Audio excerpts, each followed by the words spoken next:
Al cierre con Andrés Mompotes. Amigos, bienvenidos a Al Cierre, el podcast de la Casa Editorial del Tiempo, en el que le comentamos las noticias que le importan a Colombia y el mundo y además por qué sucedieron y qué va a pasar con ellas. Hoy vamos a hablar de temas muy importantes. Por ejemplo, ¿qué pasó en el Consejo de Seguridad de la ONU con Venezuela? De la audiencia clave que hubo en la Corte Constitucional sobre las redes sociales. Vamos a hablar también de dos noticias económicas muy importantes. La primera, por qué está disparado el desempleo en Colombia, porque vuelve a manejarse una cifra de 2 dígitos. Y la segunda, para muchos colombianos, miles de colombianos, hay un programa, un semillero de propietarios que el gobierno lanza para que las personas tengan una propiedad, dejen de pagar arriendo. Hoy es jueves 28 de febrero del 2019. Soy John Torres, editor de la Mesa Central del Tiempo. Comenzamos. La clave de las noticias. En el tema clave estamos con don Eduardo Soto, que es el editor de Internacionales de la Casa Editorial del Tiempo. Y una vez más el tema es Venezuela. Eduardo, ¿qué pasó con esa sesión extraordinaria del Consejo de Seguridad de Naciones Unidas que fue convocada por Estados Unidos para discutir qué va a pasar y qué va a hacer la comunidad internacional con Venezuela? ¿Qué tal, John y amigos navegantes del tiempo.com? Pues la verdad es que hoy hubo un choque de resoluciones en el seno del Consejo de Seguridad de la ONU, una impulsada por Estados Unidos en la que se pedía, se exigía que hubiera elecciones libres y transparentes en Venezuela. Tanto Rusia como China impusieron su derecho a veto, pero la resolución logró recaudar importantes apoyos, básicamente 9 países, más los 2 que vetaron, que se pusieron en contra, más algunos que se abstuvieron. Y claro, después de que esta resolución fracasó, inmediatamente después Rusia presentó su propia resolución en la que se pedía el derecho a la no injerencia de países extranjeros en los asuntos internos venezolanos. Esta resolución no consiguió prácticamente ningún tipo de apoyo y entonces ni siquiera fue sometida a votación. Pero esto, más allá de algo que ya habíamos comentado aquí, que era muy difícil que Estados Unidos consiguiera los votos necesarios o que ninguno de estos dos, Rusia y China, fuera a vetar, lo que muestra es la división que hay en la ONU en cuanto a qué hacer para tratar la crisis venezolana. Claro, hablemos un poco de ese derecho al veto que tienen las superpotencias y que en realidad es bastante injusto, pero pues es la realpolitik, lo que es la realidad del mundo, Edward. ¿Cómo funciona este Consejo de Seguridad de Naciones Unidas? Las Naciones Unidas está compuesta por 3 grandes órganos. Uno es la Secretaría General, que en ese momento está en las manos del portugués António Guterres. Casi siempre en manos de alguien que viene o del tercer mundo, o de países que no son muy preponderantes en el escenario internacional. Recordemos, por ejemplo, que el peruano Javier Pérez de Cuéllar estuvo ahí, también el coreano Ban Ki-moon, en fin. Kofi Annan, africano él. Bueno, eso por una parte, esa es la primera gran órgano. El segundo órgano es la Asamblea General, donde todos los países que son miembros de la Organización de Naciones Unidas tienen un asiento, tienen voz y tienen voto, por supuesto. Y está el Consejo de Seguridad de la ONU. El Consejo de Seguridad de la ONU está integrado por 15 miembros, de los cuales 10 son rotativos regionalmente hablando y 5 son fijos. Estos 5 que son fijos, John, son los países que fueron las primeras potencias nucleares, o sea, las potencias nucleares que salieron después de la Segunda Guerra Mundial. Estos 5 países que son fijos son Estados Unidos, Rusia, China, Francia y el Reino Unido. Estos 5 países tienen una cosa que se llama el derecho al veto, es decir, ninguna resolución puede prosperar si alguno de los países le aplica al menos un veto. Eso fue lo que sucedió precisamente hoy. La resolución sobre Venezuela de Estados Unidos no logró salir adelante porque hubo doble veto, tanto el de China como el de Rusia. Claro. ¿Qué intereses tienen, Eduard, China y Rusia para seguir defendiendo como defienden el gobierno de Nicolás Maduro? Tienen intereses económicos enormes. Por ejemplo, la deuda que Venezuela tiene con Rusia y que le paga con petróleo, no con dinero contante y sonante, llega más o menos a los 10.000 millones de dólares. La deuda que tiene Venezuela con China llega más o menos a los 20.000 millones de dólares, que también se paga con petróleo. Se hace el cálculo más o menos que Venezuela tiene hipotecado su petróleo con Rusia y con China más o menos por 10 o 15 años. Eso lo tiene que tener en cuenta cuando lo tienen que tener en cuenta los nuevos gobernantes, si es que alguna vez llega a haber nuevo gobernante en Venezuela, cuando se hable de la reconstrucción del país. Ese petróleo está prácticamente embargado, pues es una deuda gigante que se tiene con estos dos países. En ese sentido, pues ellos intentan defender el gobierno al que le prestaron ese dinero, y también en el caso particular de Rusia hay intereses ideológicos, pues nos hemos dado cuenta que en la lucha geopolítica entre Estados Unidos y Rusia, el gobierno de Vladimir Putin siempre ha intentado poner el palo en la rueda de los intereses geopolíticos de Estados Unidos, y mucho más cuando son intereses geopolíticos que tienen que ver con la enorme riqueza petrolera que hay debajo del suelo venezolano. Este derecho al veto es usual en esas sesiones de Naciones Unidas del Consejo de Seguridad, sobre todo cuando tiene que ver con Israel, que se lo aplican al revés, defendiendo pues es Estados Unidos el que lo aplica. Así es. Normalmente cuando se está abriendo paso una resolución de condena a Israel a favor de los palestinos, por ejemplo, Estados Unidos siempre aplica su derecho a veto para que esta resolución no prospere. Pero ha habido casos en donde han prosperado esas resoluciones, por ejemplo, la 242 de 1967, posterior a la guerra de los 6 días, en la que se le pedía a Israel salir de los territorios, abro paréntesis, ocupados, y que esa resolución finalmente nunca se ha cumplido, porque en ese momento Israel está todavía bajo posesión de algunos de esos territorios que ocupó en esa guerra de los 6 días de 1967. Claro que sí. Finalmente, Eduardo, ¿qué escenarios siguen para la discusión de la crisis venezolana? ¿Dónde se va a jugar el otro partido? No, por ahora eso queda como ahí quietico, al menos en la ONU y al menos en el Consejo de Derechos Humanos de la ONU. Ahora lo que estamos es pendiente de la gira que está haciendo el presidente encargado Juan Guaidó por algunos países de América Latina. Hoy estuvo precisamente en Brasil, fue recibido por Jair Bolsonaro. Mañana, según se anunció, va a estar en Asunción del Paraguay, donde va a ser recibido por el presidente Abdo Benítez, y no sabemos hasta ahora a dónde más va a ir, pero lo que sí dijo es que a partir del lunes va a intentar regresar a Venezuela. Ok, perfecto. Pues Eduardo, muchas gracias por darnos luces sobre lo que está pasando en el mundo con el tema de Venezuela. La cifra del día. En la cifra es 12.8%, y esa es la tasa de desempleo que según el DANE está registrando Colombia. Estamos con Mauricio Galindo, el editor de Económicas de la Casa Editorial del Tiempo, para analizar por qué, a pesar de que el país está viviendo un buen momento económico según muchas estadísticas, tenemos un desempleo tan alto. Mauricio, ¿qué es lo que está pasando? Bueno, hoy tuvimos dos cifras que son paradójicas. El desempleo subió a 12,8% en enero. Subió un punto porque en enero del 2018 era 11,8%, pero el mismo día el DANE nos cuenta que la economía aceleró. La producción, el Producto Interno Bruto, aumentó 2,7% durante el año completo, y eso marca una aceleración, un repunte de una economía que venía desacelerando desde el 2014 luego de que se desplomaron los precios del petróleo. Entonces uno ve una ecuación extraña donde tenemos dos variables contradictorias y hay, como en todas las ecuaciones, una incógnita, y la incógnita, uno dirá, ¿será Venezuela? Hay analistas que están mencionando la migración de Venezuela, que está presionando el mercado laboral como una posible respuesta a esa contradicción. Claro que sí. Y es que hay 1 millón de venezolanos, al menos que se han instalado en el país, y eso es como si nos hubiera nacido una Armenia, más o menos, y Armenia tiene casi 200 años, y en ese orden de ideas, pues esto nos ocurrió en 5 años y seguramente nos tiene desestabilizados. ¿Qué sectores son los que están más afectados según las estadísticas del DANE, Mauricio? Ahí viene otra paradoja. El comercio es uno de los sectores que crece más durante el año.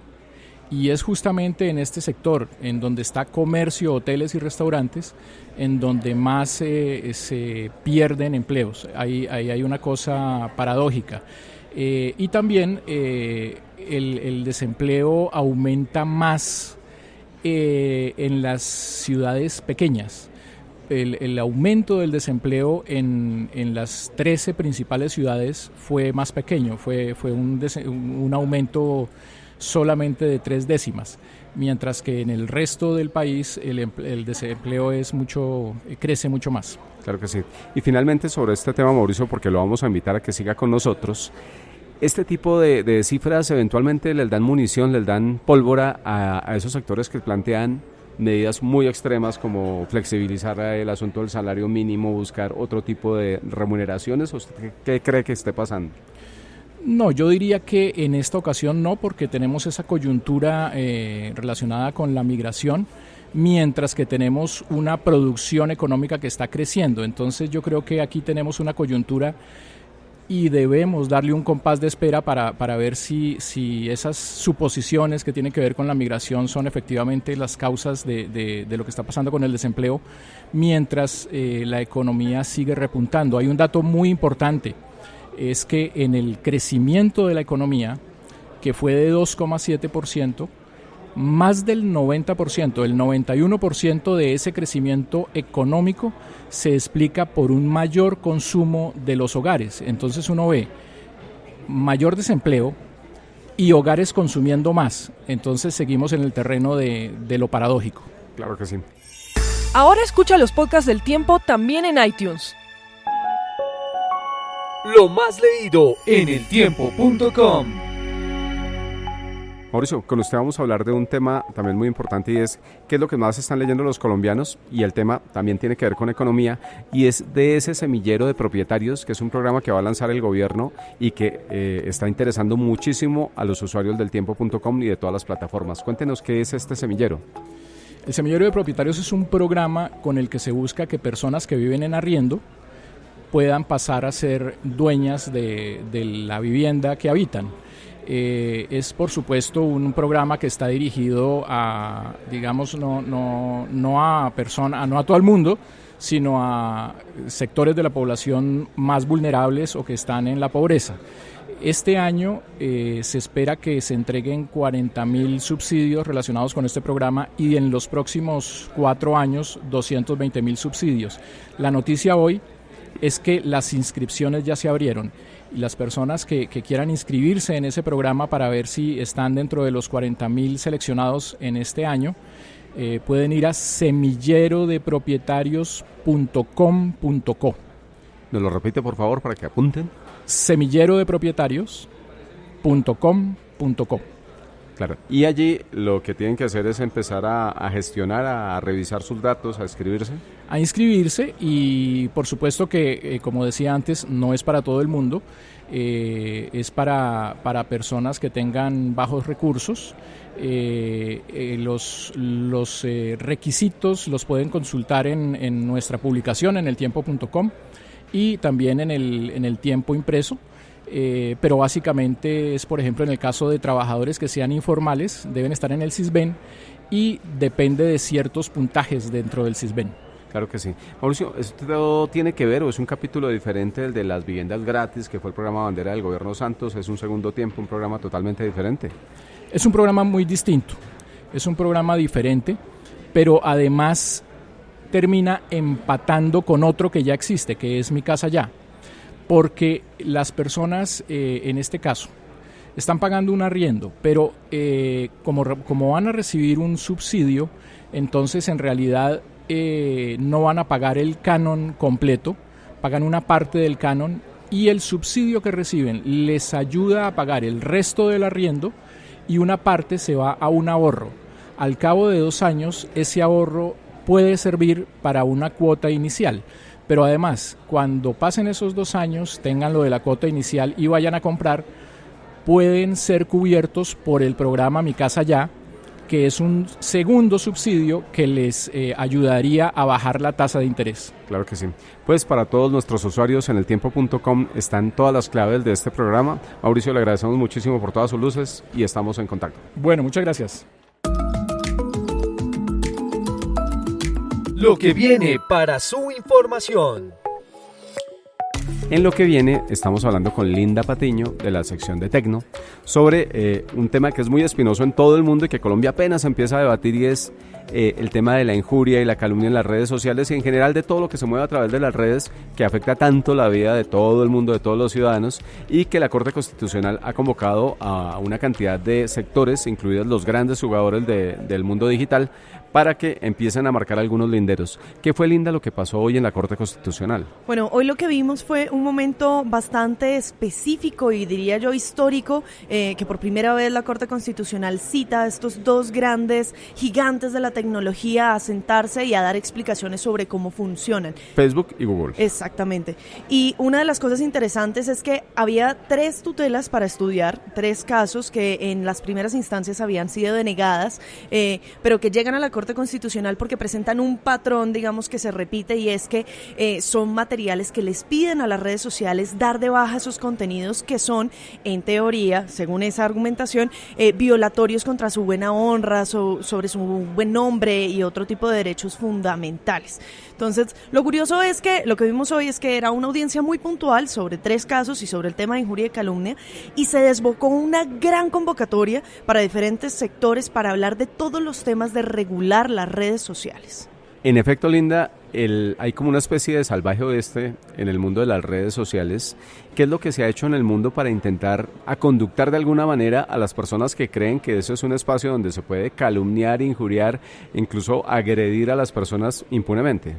Es que hay 2 grandes efectos. El primero es solucionar el tema de persona a persona, cuáles son esas afectaciones, esos insultos, ese discurso de odio que se puede generar, pero por otro lado el tema de sistematizar cuentas para agredir a otros. Entonces, una de las grandes tensiones es regular ambas cosas no se podría hacer desde la misma perspectiva. Entonces, para hablar de individuos, lo primero que salen es los defensores de la libertad de expresión a decir pues que el insulto no es un delito, que una crítica no es un delito, que incluso el discurso de la libre expresión está protegido tanto para tono como para opinión. Pero esto se ve limitado cuando, por ejemplo, es una cuenta de gran alcance cuyo segmento puede ser una población mucho más grande. Este es el tipo de debates que vemos. Entonces, a nivel mundial se ha vivido ya un gran escrutinio ante las redes sociales, por ejemplo, desde el 2016, frente a cómo estas plataformas son un espacio para el discurso de odio, para la manipulación de pensamientos y de la opinión pública. Específicamente en Estados Unidos se ha citado a Facebook por el escándalo de Cambridge Analytica. El Parlamento británico ha hecho lo suyo, la Unión Europea ha venido sacando diferentes directivas, reglamentos y temas sobre privacidad, copyright y otros temas que vienen andando desde hace 2 años. Y particularmente, creo yo, un caso que es muy importante es el tema de Alemania, que es el primer país de la Unión Europea que le pide a Facebook y a todas las plataformas sociales dar de baja los contenidos nocivos o de discriminación de odio o del tema del Holocausto, que es bastante sensible en esa región, en menos de 48 horas. Claro. Lo que uno pensaría es que lo que ocurre en Colombia y lo que se decida en Colombia difícilmente va a impactar o va a ser diferente a decisiones que se han tomado en los grandes escenarios del mundo como Estados Unidos y Europa. ¿Qué realmente va a pasar y qué cree usted que va a terminar ocurriendo con este debate que hay en la Corte, Linda? Bueno, yo creo que aquí hay un tono muy importante y es el de cooperar. Más que pedirle a Facebook haga algo, establezca este protocolo o se sale del país, porque esa creo que no es la actitud, es pedirle a las redes sociales que cooperen con las autoridades para, por ejemplo, poder juzgar un delito.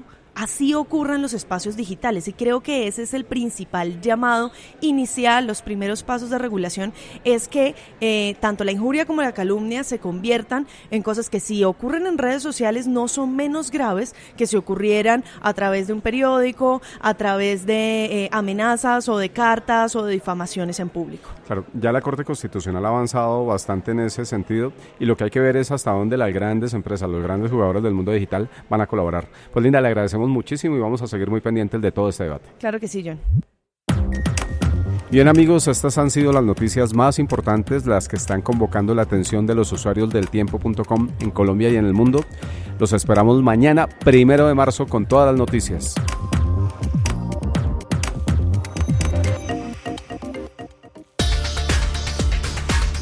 Escucha los podcasts del Tiempo también en Spotify.